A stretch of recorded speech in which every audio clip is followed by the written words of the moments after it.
Thank you, Mr. Chairman. Thank you both for being here.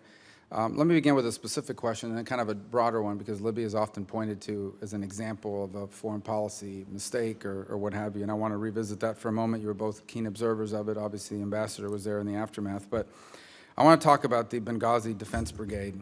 As you know, Libya has become a terrorist safe haven, and a veritable alphabet soup of organizations are fighting for control of the country. What are your views regarding cooperation between the Benghazi Defense Brigade and elements like Al-Qaeda or AQIM? And I know that they've attempted to deny links to terrorism, but is it not the fact that they're a well-known coalition of Islamic militias and extremists? And so how would you characterize the BDB, and in particular, whether we believe that the Libyan National Army has the capability to defeat them? The BDB at its core was formed by Islamist figures who were ejected from Benghazi. So many of them were leaders in Benghazi. They came out, they got support from the city of Misrata, from other sources, from Tripoli, allegedly from Qatar as well. At its core, what the BDB is a symptom of is the massive displacement from Benghazi. The fact that they are fighting, they say, to return families to Benghazi. Many of them have families. The Al-Qaeda element, I mean, look, this is a small country of 6 million. If you go to any Islamist leader, chances are he's going to know someone in Al-Qaeda, he's going to be affiliated with Al-Qaeda. There's a 6 degrees of separation. Are there people that had Al-Qaeda past in the BDB? Probably. But is the group itself an Al-Qaeda affiliate or organization? No. Is its involvement and escalation unhelpful? Yes. And I don't think the Libyan National Army has the ability to fully defeat a force that could challenge it in the oil crescent. The key thing is that oil crescent is going to be a site of contention for years. It has been ever since 2015, at least. Sorry, and I would only add that there were many who argued that when Haftar engaged in Benghazi, that in fact he undid the work that had been done of parsing off the extremists from the core of some of these militias, and in fact drove them all back together because their sole objective became to defeat him instead of what they had been doing before, is pairing off, coming back into the national grouping after the revolution and marginalizing the extremists.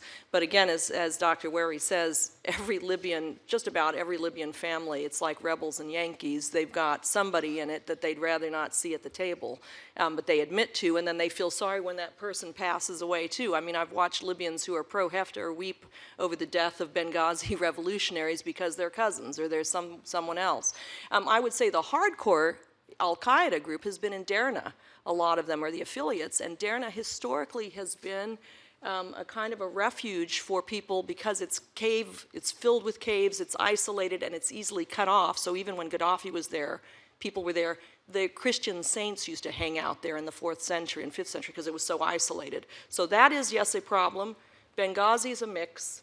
But I think it's hard to say that the whole group of the revolutionaries is part of this problem. They drove out ISIL, by the way, from Derna, a lot of them, and from Benghazi as well. On the broader question about Libya, this is what I hear from a lot of people, okay?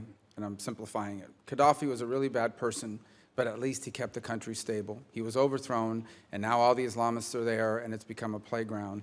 My counter to that argument has been, number one, the Islamists, the jihadists, are not the people that overthrew Gaddafi. It was the Libyan people. That was driven by the Libyan people who wanted to get rid of him. He was gone one way or the other. The choice before us at the time was not whether or not Gaddafi stayed, but whether or not a vacuum would follow. Is my assessment of what happened back in the beginning of this revolution accurate? And the reason why that's relevant is it is now being extrapolated to Syria and to other parts of the world. The fact of the matter is that the uprising that led to the ouster of Gaddafi was not led by the radical elements as much as it was by the Libyan people who didn't want to live under this lunatic criminal. I think you're absolutely right, Senator. But what happened was that immediately following the revolution, it gets back to what we were saying before, the infighting over control of the nation's assets have led to these divides that are not fundamentally ideological in nature. I mean, this is a country, again, 98% of whom are Maliki Sunnis, Sunnis, Sunni Maliki school of Islam.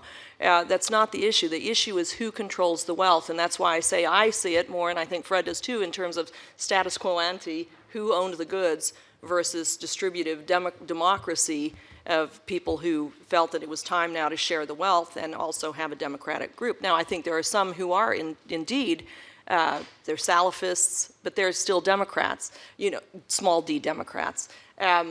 There are those who are, in fact, ideologues and who are extremists, and they have always been there around, and they're, dabbling now, fishing in very troubled waters.